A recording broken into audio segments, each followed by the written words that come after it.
Welcome back to our channel. Today, we're delving into a story so extraordinary it could be straight out of a novel, the Great Molasses Flood of 1919. Picture a 25-foot-high wave of molasses moving at 35 miles per hour, surging through the streets of Boston's North End. It's a dramatic and chilling chapter of history that unfolded on a frigid January day, leaving a profound mark on the city and its residents. On January 15, 1919, Boston's North End was alive with the usual hum of daily life. People were immersed in their routines, unaware of the impending catastrophe. At the heart of this bustling neighborhood was a colossal tank, 50 feet tall and filled with 2.3 million gallons of molasses. Owned by the United States Industrial Alcohol Company, this tank was a ticking time bomb. Its rusted exterior and troubling pressure readings had been ignored, setting the stage for disaster. Around noon, the tank's structural weaknesses proved fatal. With a thunderous roar, it ruptured, unleashing a massive wave of molasses that turned the streets into a viscous, treacherous landscape. Buildings were knocked off their foundations, vehicles were overturned, and people were caught in the sticky tide.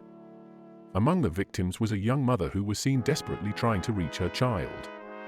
Her anguished cries for help are a haunting reminder of the human cost of this disaster.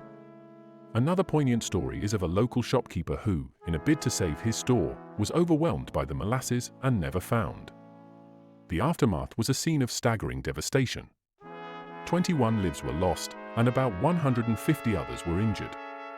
The cleanup effort was Herculean, with firefighters, volunteers, and soldiers working around the clock to remove the molasses.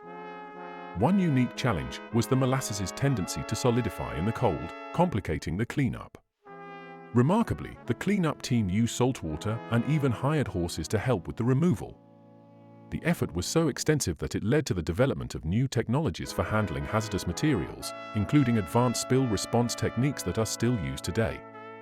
The disaster also prompted significant changes in industrial regulations.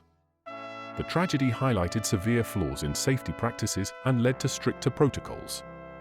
Notable figures like Boston Mayor Andrew Peters, who was deeply involved in recovery efforts, and engineers who studied the flood's impact, played crucial roles in reforming industrial safety standards.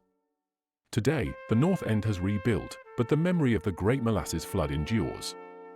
As you see in the footage, historical plaques and reconstructed buildings serve as reminders of both the tragedy and the resilience of the community. The flood remains a powerful example of how even seemingly benign substances can become deadly under the right conditions. Thank you for joining us on this exploration of one of history's most unusual and sobering events.